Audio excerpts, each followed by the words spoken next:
you all to Learn Karo classes. I am Riddhi, your commerce educator, and we were studying our sample study of business studies. तो sample paper हम पढ़ रहे थे. Sample paper के दो parts यानी कि section A and section be almost हम कंप्लीट कर चुके हैं.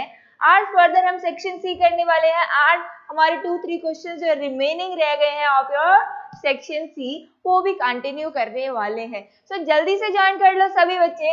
And then we will start with our today's session. Most important session जो है आज का आपका होने वाला है एंड मोस्ट इंपॉर्टेंट क्वेश्चंस आज हम डिस्कस करने वाले हैं ऑफ योर बिजनेस स्टडीज जो आपके सैम्पल पेपर में प्रोवाइडेड है.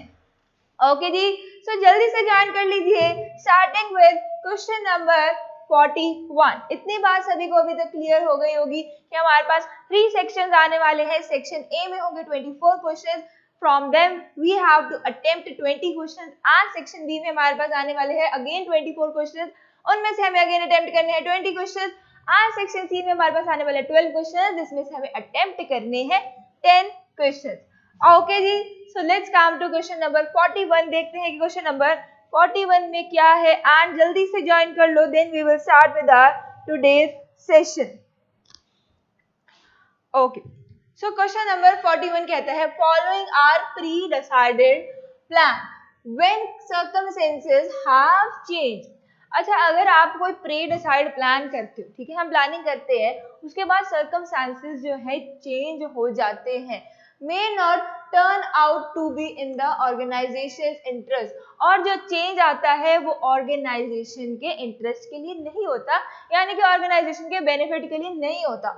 तब अब आप अगर ऐसी सिचुएशन आ जाएगी तो प्लानिंग की कौन सा ऐसा डिसएडवांटेज था, प्लानिंग का कौन सा ऐसा डीमेरिट था, कौन सा ऐसा लिमिटेशन था जो हमें यही बातें पहले से बता रहा था. जब हमने लिमिटेशंस पढ़ी प्लानिंग की तो एक लिमिटेशन ने हमें बताई ये बात कि अगर कोई चेंज ऐसा आ गया जो इंस्टीट्यूट के लिए, ऑर्गेनाइजेशन के लिए बेनिफिट में नहीं है, तो आप हमेशा क्या बोलोगे कि कौन सा लिमिटेशन था? क्या planning does not guarantee success? क्या प्लानिंग में not work in an dynamic environment? या फिर प्लानिंग लीड्स टू रिजिडिटी? या फिर planning is a time consuming process? अब टाइम कंज्यूमिंग की तो 1% भी बात नहीं हो रही मैम, टाइम कंज्यूमिंग की तो बात ही नहीं हो रही. तो टाइम कंज्यूमिंग जो है साइड कर देते हैं. क्लियर? ओके. अब देखो, प्लानिंग लीड्स टू रिजिडिटी. यहाँ पर बात कहीं ना कहीं हमारी मैच हो रही है. क्या मैच हो रही है कि एक बार जो हमने प्लान बना लिया वो रिजिड है और अगर उसके बाद कोई फर्दर चेंजेस आ जाते हैं जो हमें एक्सपेक्टेड नहीं थे तो हम उस प्लान को चेंज नहीं कर पाएंगे क्योंकि हमने इतना लेंथी प्लान बना लिया, but we can not change the plan. तो यहाँ पर क्या होगा correct answer? Correct answer will be planning leads to rigidity. Good evening ji. Okay ji, let's come to question number 42. Question number 42 ध्यान से देखिए क्या कहता है. The technique of scientific management. Scientific management की टेक्निक किस किसने पढ़ी है मुझे सोचकर बता देना. जिसने भी पढ़ी है, अगर एक एक लाइन हमने एनसीईआरटी की समझी थी ना तो ये क्वेश्चन हमारे लिए बहुत बहुत इजी है. ठीक है जी. Okay, the technique of scientific management given by Taylor. Taylor ने एक ऐसी साइंटिफिक मैनेजमेंट टेक्निक दी थी जिसमें which aims to establish interchangeability of manufactured parts and products. जिसमें वो बताता था about interchangeability of manufacture parts. जो भी छोटे छोटे पार्ट्स होते थे उनकी इंटरचेंजेबिलिटी के बारे में बात की गई थी. तो कौन सा था वो? Method study, motion study, standardisation या फिर डिफरेंशियल पीस वेज सिस्टम. और वेज सिस्टम तो नहीं था क्योंकि वेज की तो यहाँ पर 1% भी बात नहीं हो रही. तो वेज सिस्टम को तो सबसे पहले एलिमिनेट कर देंगे. मेथड स्टडी, मोशन स्टडी भी नहीं है तो हमारा स्टैंडर्डाइजेशन जो है करेक्ट आंसर है. और स्टैंडर्डाइजेशन क्या कहता है? स्टैंडर्डाइजेशन कहता है कि जो भी पार्ट्स, जो भी प्रोडक्ट्स हम खरीद रहे हैं, मैन्युफैक्चर प्रोडक्ट्स हैं या फिर जो भी स्मॉल स्मॉल स्पेयर पार्ट्स हैं, उनको स्टैंडर्डाइज यानी कि स्टैंडर्ड क्वालिटी के खरीदो क्योंकि ताकि आपका जो प्रोडक्शन है वो चलता रहे. अगर बार बार हम लो क्वालिटी के खरीद लेंगे तो वो बार बार खराब हो जाएंगे. बार बार खराब हो जाएंगे तो लेबर भी फ्री बैठ जाएगा, और जब तक वो आएगा तब तक लेबर का टाइम वेस्ट हो जाएगा. टाइम वेस्ट हो जाएगा तो ऑर्गेनाइजेशन को भी जो है बेनिफिट नहीं होगा. Yes, C is the very correct answer.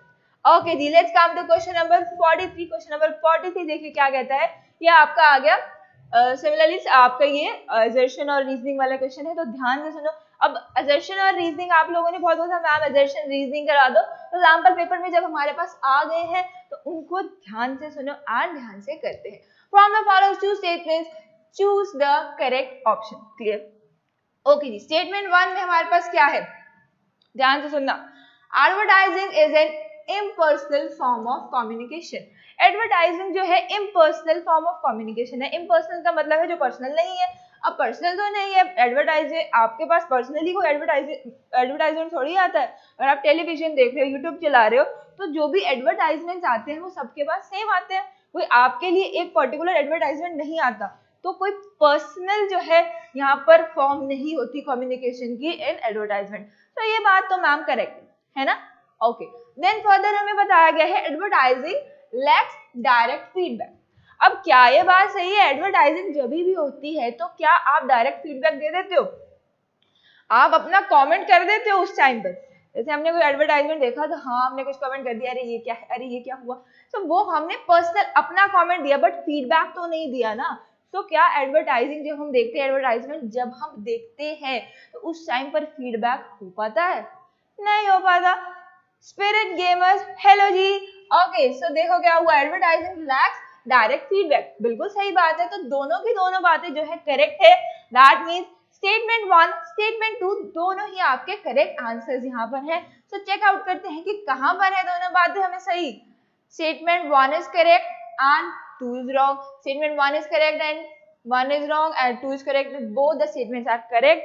जहाँ पर ये बात लिखी है that is your correct answer. Clear हो रहा है? इतना भी कोई टफ नहीं है सैंपल पेपर आप लोगों का। अगर सैंपल पेपर हम ध्यान से पढ़ रहे हैं ना तो टेंशन वाली बात ही नहीं।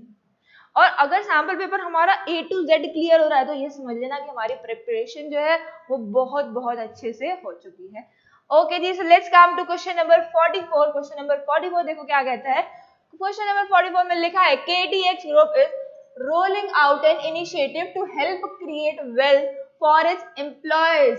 अब KTX ग्रुप एक इंस्टीट्यूट है, एक ऑर्गेनाइजेशन है, एक फर्म है, जो भी है, बट वो क्या कर रहे हैं, उन्होंने एक इनिशिएटिव लिया है।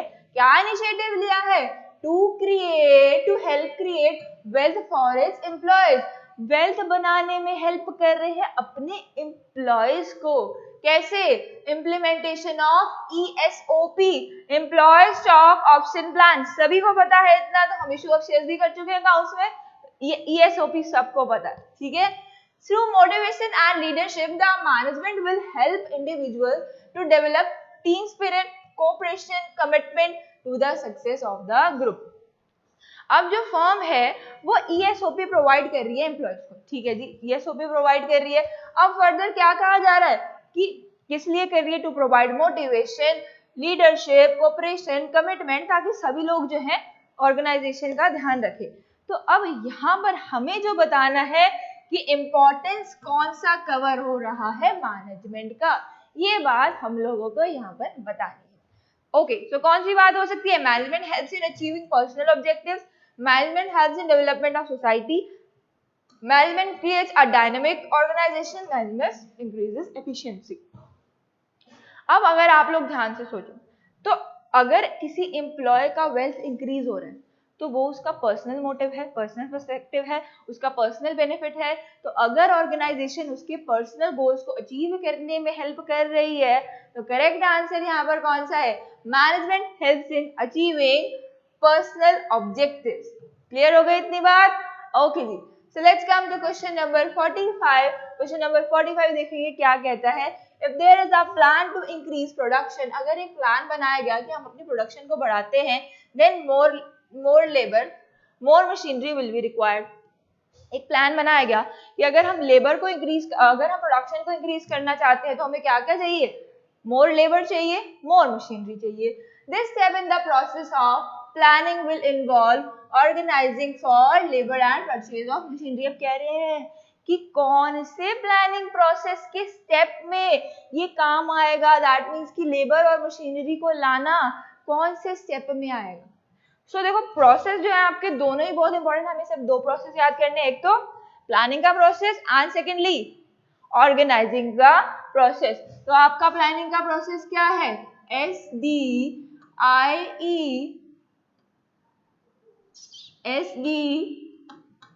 SDIE क्या है प्लानिंग प्रोसेस? SDIESIL। अब मुझे जल्दी से बता दो कि इस वाली शॉर्ट फॉर्म का क्या है फुल फॉर्म? ये है आपका total planning process. Selecting an alternative, ये सारा हमें याद है, ठीक है जी। पूरा प्लानिंग प्रोसेस हर बच्चे को याद होना चाहिए। अब देखो क्या हुआ, हमें बताना है कि यहाँ पर जब मशीनरी परचेज करेंगे और नई लेबर को लाएंगे तब कौन सा प्लानिंग प्रोसेस का स्टेप हम फॉलो कर रहे होंगे, कौन सा प्लानिंग का प्रोसेस स्टेप हम फॉलो कर रहे होंगे। सो अब जब हम पूरा प्लान कर चुके हैं, कुछ परचेज करने जा रहे हैं, दैट मीन्स कि हमने एक ऑल्टरनेटिव जो है सिलेक्ट कर लिया है। यहाँ पर इफ आ गया कि हमने एक ऑल्टरनेटिव फाइनल कर लिया कि अब हमें यही काम करना है, तो उसके बाद तुम लोग क्या करोगे? इम्प्लीमेंटिंग द प्लान को इम्प्लीमेंट करेंगे। अब जो हमने प्लान बनाया कि अगर हमें प्रोडक्शन बढ़ानी है तो हमें ये दो काम करने पड़ेंगे, उन दोनों एक्टिविटीज को जब हम परफॉर्म करेंगे तो हम उसको क्या बोलेंगे? Implementing the plan. क्लियर होती है इतनी बातें? Okay ji, let's come to question number 46। Taylor propose 8 specialist from whom each worker will have to take orders from a part of the technique of functional foremanship। Functional foremanship सबको याद है। Functional foremanship में क्या कहा था कि कितने bosses होने चाहिए? 2 पार्ट्स में डिवाइड होना चाहिए, उसके अंदर 8 बॉसेस होने चाहिए, ठीक है जी।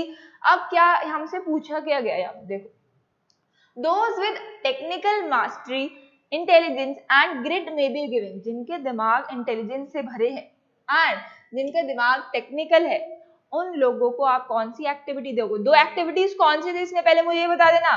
Planning and execution, planning and executing थी, तो क्या दोगे? जिनकी टेक्निकल एडवांसमेंट है, जिनके माइंड में इंटेलिजेंस है, उनको हम क्या देंगे? उनको हम देंगे प्लानिंग का वर्क देंगे। और जिनका गुड हेल्थ है, गुड एनर्जी है, उनको हम देंगे एग्जीक्यूशन वाला काम। क्लियर? सो करेक्ट आंसर कौन सा हो जाएगा? Planning execution. A will be the correct answer for this question.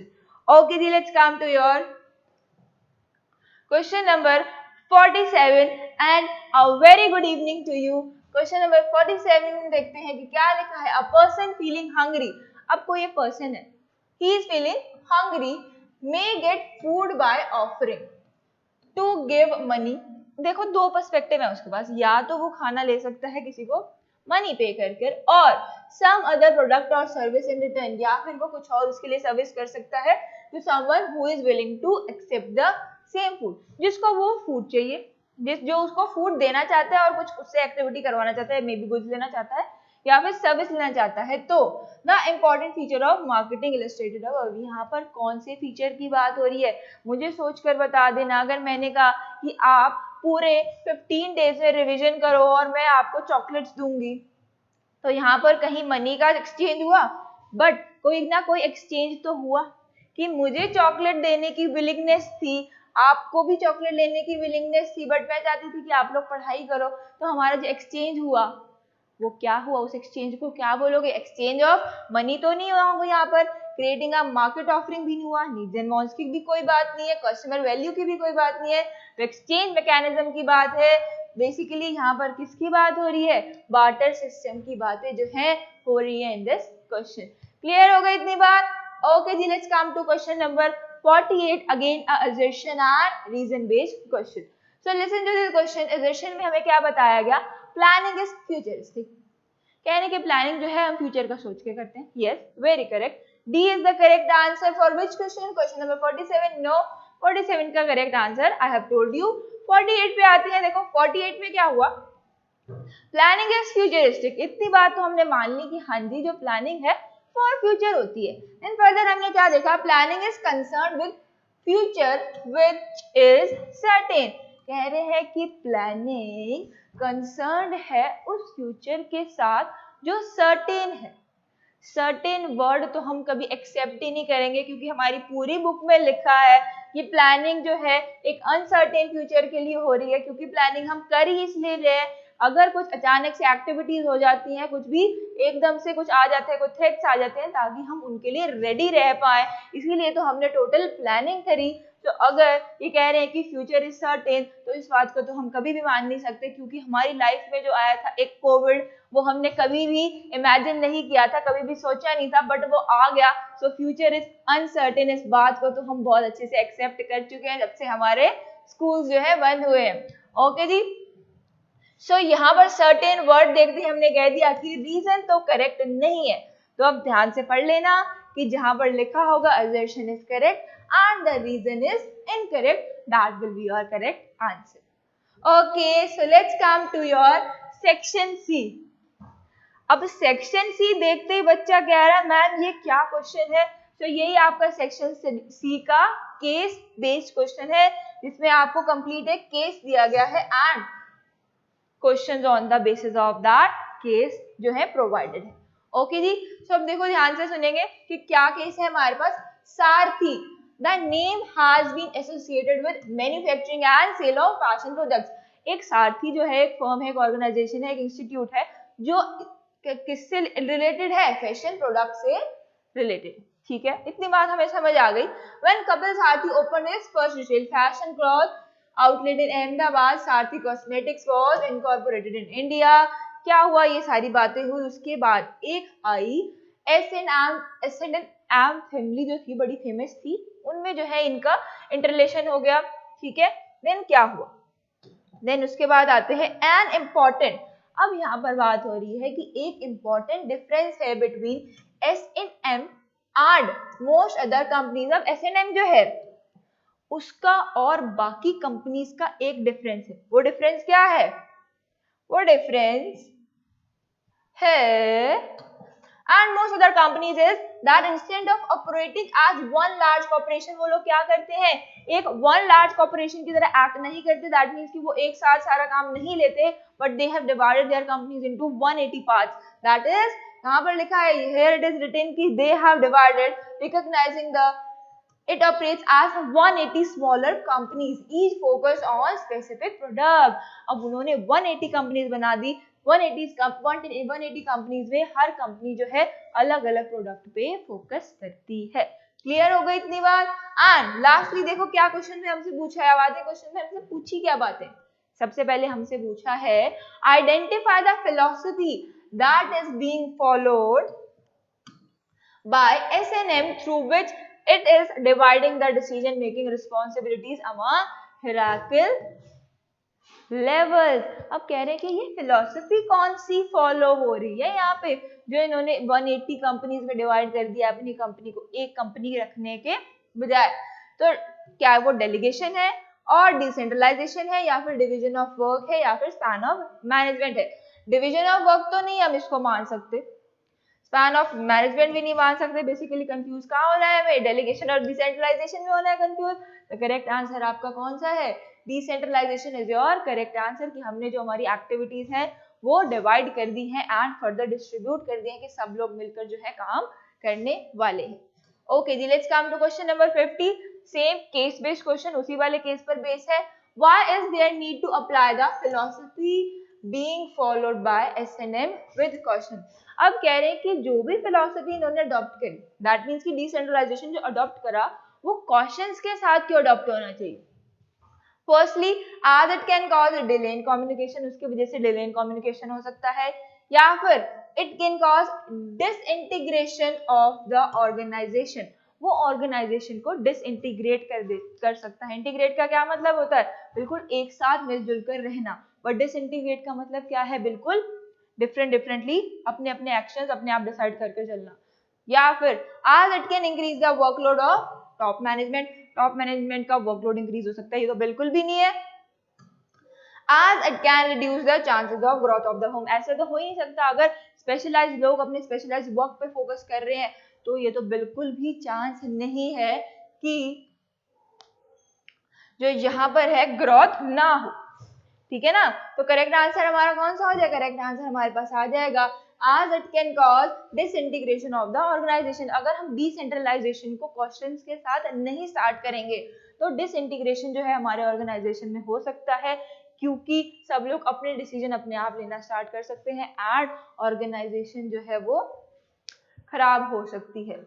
Let's come to question number 51. The application of the philosophy discuss above can foster a sense of competition. अब ये वाली जो हमारी एक फिलोसफी है जो हमने इस क्वेश्चन के आंसर में बताया, दैट इज डिसेंट्रलाइजेशन, अगर उसकी वजह से कंपटीशन अराइज हो जाता है, ठीक है, वो कंपटीशन अराइज कर देता है अमंगस्ट द डिपार्टमेंट, अलग अलग डिपार्टमेंट्स में, which in turn will help the firm in following manner।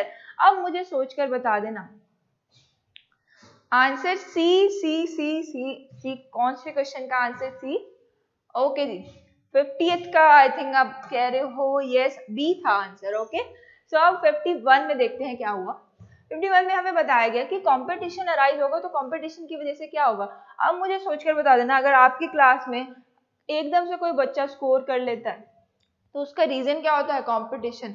उसे किसी ने चैलेंज किया होता है या फिर वो किसी से कम्पीट कर रहा होता है। जब हम किसी से कम्पीट करते हैं तो हम सोचते हैं कि हमें बेटर करना है, बेटर करना है, बेटर करना है। उस बेटर करने के मोटिव को लेकर ही एक दिन क्या होता है, ग्रोथ हो जाता है। और अगर एक दो स्टूडेंट्स है वो कम्पीट कर रहे हैं, अगर कोई भी स्टूडेंट ग्रो करेगा, कोई भी स्टूडेंट अच्छे मार्क्स लाएगा, तो स्कूल का तो ग्रोथ होगा ही होगा। तो ऐसे यहाँ पर कह रही है कि अगर कंपटीशन आ जाता है इन द ऑर्गेनाइजेशन, तो ऑर्गेनाइजेशन में कंपटीशन आने से क्या होगा, ग्रोथ जो है फैसिलिटेट हो जाएगी। अगर ऐसे ही हम वर्कर्स का एग्जांपल लें, अगर वर्कर्स आपस में compete कर रहे हैं कि मुझे आज ज्यादा प्रोडक्शन करनी है, मुझे आज ज्यादा प्रोडक्शन करनी है, वो कह रहे हैं मुझे आज ज्यादा प्रोडक्शन करनी है, अब कोई भी ज्यादा प्रोडक्शन करे, ऑर्गेनाइजेशन का तो बेनिफिट ही बेनिफिट है, दैट मीन्स की ग्रोथ तो हो ही जाएगी। Okay ji, let's come to question number 52। Question number 52 कहता है quote the line from the above, कह रहे हैं कि अबव केस में से एक लाइन लेकर आओ which highlights the importance of philosophy towards providing management education to employees। कहते हैं कि इस बात को कौन सी आपकी जो स्टेटमेंट है डिपिक्ट कर रही है, तो ये स्टेटमेंट हम फाइंड आउट कर सकते हैं, तो फाइंड आउट कर लेंगे। नेक्स्ट हमारे पास आता है क्वेश्चन नंबर 53। आज the decision making authority is pushed down the chain of command at S&M Enterprises, it provides the benefit of quick decision making to the organization। अब S&M ने जो ये 180 कंपनीज का डिवीजन किया है, इसकी वजह से क्विक डिसीजन मेकिंग हो पाया है। क्यों? Firstly, there is no required for approval from many levels. Organization is able to generate more returns. There are innovative performance systems. It means it is a means of management education. अब ध्यान से मुझे सोचकर बताइए कि जब यहाँ पर कह रहे हैं कि डिसीजन मेकिंग में क्या चीज हेल्प करेगी, अगर हमें कोई डिसीजन लेना है और हमें कोई कहे कि आपको पहले यहाँ पर पूछना है, फिर यहाँ पर पूछना है, फिर यहाँ पर पूछना है, फिर यहाँ पर पूछना है, फिर उसके बाद हम फाइनल डिसीजन देंगे, तो सबसे कंफ्यूजिंग डिसीजन वही होगा और कभी भी परफेक्ट डिसीजन ऐसे में निकल कर नहीं आता। बेस्ट वे क्या है कि एक पार्टी से पूछा एंड डिसीजन फाइनल कर दिया, बेस्ट डिसीजन आता है तब। तो यहाँ पर भी वही बात कर रहे हैं कि यहाँ पर 180 कंपनीज डिवाइड करने का बेनिफिट क्या है, बेनिफिट है कि there is no requirement for approval from many levels, बहुत सारे लेवल से परमिशन लेकर नहीं आना पड़ता। Clear? Okay ji, let's come to your question number 54. The philosophy being followed by S&M is not followed by most other companies. बाकी companies ये philosophy क्यों फॉलो नहीं करती? This tells us that philosophy is, ये हमें क्या बताता है कि फिलोसफी को फॉलो करना ऑप्शनल है, कंपलसरी है, limited to superior and his subordinate, या फिर mainly done to lessen the burden of manager. तो सिंपल सी बात है कि जो डिसेंट्रलाइजेशन है that is based on your choice. If you wish to opt decentralisation you can opt. तो ऐसा ही है यहाँ पर भी कि डिसेंट्रलाइजेशन जो है वो ऑप्शनल है। तो 54 का करेक्ट आंसर क्या है? Option A. इजीएस्ट क्वेश्चन था। Okay ji, let's come to question number 55। 55 कहते हैं Mohammed Kanjiwal a bee keeper, एक बी कीपर है since April 2021, is now part of the growing tribe of at least 50 urban dwellers across Maharashtra, raising bees and harvesting honey in their balconies, rooftops and back gardens. As he had been focused on eating right, the thought of domesticating honey bees to promote healthy consumption, ध्यान से सुन लेना इस line को, healthy consumption habits and seeing honey being cultivated right before his eyes। Healthy cultivation कहाँ आएगा? Economic में, social में, technological में या फिर पॉलिटिकल में? इजी क्वेश्चन है, जल्दी से बता दो। Correct answer is social environment, अगर वो हेल्थ का ख्याल रख रहा है, पूरी सोसाइटी की हेल्थ पे कॉन्सेंट्रेट कर रहा है, तो वो कौन से एनवायरनमेंट की बात कर रहे हैं यहाँ पर? सोशल एनवायरनमेंट की बात जो है हो रही है इन दिस क्वेश्चन। क्लियर होती है इतनी बात? Okay, let's come to your question number 56। 56 कहता है Zolo a marketer of cars having 40% of the current market share। अब Zolo एक जो है मार्केटर ऑफ कार्स है, उसके पास क्या है? 40% ऑफ करंट मार्केट शेयर। ठीक है जी। Then share of the country aims to increase the market share. अब उसका एम क्या है? 70% मार्केट शेयर तक पहुंचना। सी करेक्ट आंसर नहीं था, B was the correct answer. For achieving the objective the manager of company specified the action programme. अब इन्होंने एक मोटिव सेट किया कि हमारा जो 45% है उसको हमें 70% तक लेकर जाना है। अब 70% तक लेकर जाने के लिए हम क्या करेंगे? 70% तक जाने के लिए उन्होंने एक प्रोग्राम बनाया। सो यहाँ पर हमसे क्या पूछा है कि हमें आइडेंटिफाई करना है फंक्शन ऑफ मार्केटिंग। तो अब यहाँ पर क्या हुआ? उन्होंने प्रोग्राम बनाया, तो प्रोग्राम कहाँ पर आता है? प्लान बनाने में आता है। तो यहाँ पर करेक्ट आंसर क्या है? Marketing plan. Clear? Okay, let's come to your question number 57। Style and Fit, a footwear manufacturing company, has decided to offer 50% off on all its products। एक Style and Fit कंपनी है footwears की, उन्होंने decide किया है कि हम 50% of देंगे सारे प्रोडक्ट्स पे, जल्दी से चले जाओ सभी। Due to the fallen demand of its product. क्यों दिया? क्योंकि उनके प्रोडक्ट्स की डिमांड नहीं आ रही थी। As more efficient substitute, that means कि उनके जैसे सिमिलर और शॉप्स जो हैं और ऑर्गेनाइजेशन जो है साथ के साथ आ चुकी हैं, have been introduced in the market में आ चुकी है। Identify the pricing objective included by the firm. So यहाँ पर अब कौन सा प्राइसिंग ऑब्जेक्टिव फॉलो कर रही है firm? Simply surviving in the competitive market. अब कोई भी ऑप्शन नहीं बचा है फर्म के पास कि अपनी प्राइस को लो कर ले, बट कम से कम मार्केट में जो है सर्वाइव कर पाए। तो इसीलिए ये वाला ऑब्जेक्टिव जो है फॉलो हो रहा है in this question. Question number 58 कहता है sanitiser manufacturing company wants to become a market leader. एक सैनिटाइजर मैन्युफैक्चरिंग कंपनी है, वो मार्केट लीडर बनना चाहती है। For this purpose the manager follows an activity with certain logical steps. The first step suggested this by him is to increase profit by at least 30%। ठीक है जी। In the next quarter what will be the last step?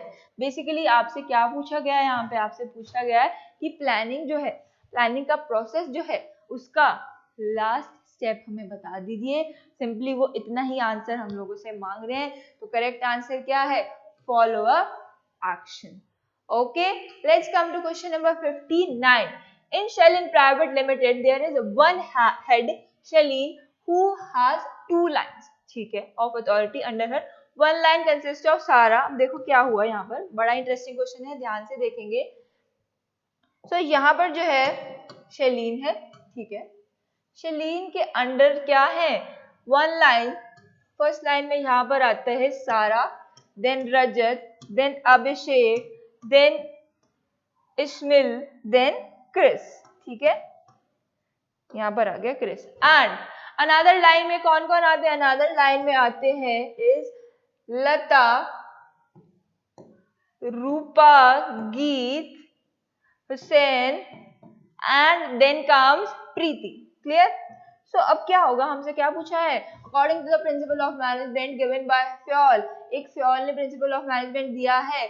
If Ismail has to communicate with Hussein, अब ये जो इस्मिल है, इस्मिल has to communicate with Hussain से communicate करने का है इस्मिल को। तो कैसे कम्युनिकेशन होगा? कम्युनिकेशन करने के लिए हमें बताना पड़ेगा कि firstly Ismail has to communicate to Abhishek, then Abhishek के बाद उसको कम्युनिकेट करना पड़ेगा रजत को, देन आफ्टर रजत वो सारा को कम्युनिकेट करेगी, then Sara will communicate to Shaileen, Shaileen then further communicate करेगी to Lata, and Lata will communicate to Rupa, then Rupa will communicate to Geeta, and then जो बात उसको पहुंचानी है, then that will reach to, that is your Hussain. तो हुसैन तक बात ऐसे जो है पहुंचने वाली है। सो ये जो हमारे नेम्स आ गए हैं, that will be your correct answer. तो ध्यान से इसको मैच करोगे तो आपका करेक्ट आंसर आ जाएगा ए। क्लियर हो गई इतनी बात? कोई भी डाउट है तो अभी पूछ सकते हो, लास्टली 60 क्वेश्चन हमारे पास आता है, ध्यान से देखेंगे उस क्वेश्चन को, इजी है। अब ऐसा नहीं है कि डिजिट्स को देखकर क्वेश्चन को छोड़कर ही आना, डिजिट्स वाले क्वेश्चन टफ नहीं होते, ऐसा नहीं होता। According to the technique of scientific management की एक टेक्निक थी डिफरेंशियल पीसवेज सिस्टम, उस टेक्निक में लिखा था कि जो एफिशिएंट एम्प्लॉयज है उनको ज्यादा सैलरी दी जाए और जो नॉन एफिशिएंट है उनको कम सैलरी दी जाए। How much more will a worker making 60 units earn as compare to worker making 49 units. अब यहाँ पर हमें बताया कि एक वर्कर ने 69 यूनिट्स बनाए एंड सेकंड वर्कर ने 49 बनाए। If the standard output per unit is 50 and जो भी पर्सन लेस देन 50 बनाएगा उसको 65 का पेमेंट होगा एंड जो मोर बनाएगा उसको 75 का पेमेंट होगा। तो जिसने 49 बनाया उसको पेमेंट होगा ऑफ 65 रुपीज एंड जिसने बनाया है 60 यूनिट्स उसको पेमेंट होगा ऑफ 75 रुपीज। सो ये आपका निकल कर आ जाएगा 4500 एंड यहाँ पर आपका निकल कर आ जाएगा कितना 3185। तो डिफरेंस कैलकुलेट करोगे तो डिफरेंस आपका आ जाएगा सी विल बी योर डिफरेंस। तो इतने ज्यादा डिफरेंस की बात जो है यहाँ पर हमसे पूछी गई थी। क्लियर होती है इतनी बात? I hope sample paper completely हर बच्चे को बहुत अच्छे से समझ आ गया होगा, कोई भी डाउट कोई भी प्रॉब्लम किसी भी बच्चे को नहीं होंगी। लास्टली लर्न करो ऐप आप सभी डाउनलोड कर सकते हैं, फॉर के best notes and Telegram group भी ज्वाइन कर सकते हैं एंड आपको जो complete sample paper of business studies जो है एंड होता है यहाँ पर। That means I will meet you in the next lecture with next important topic.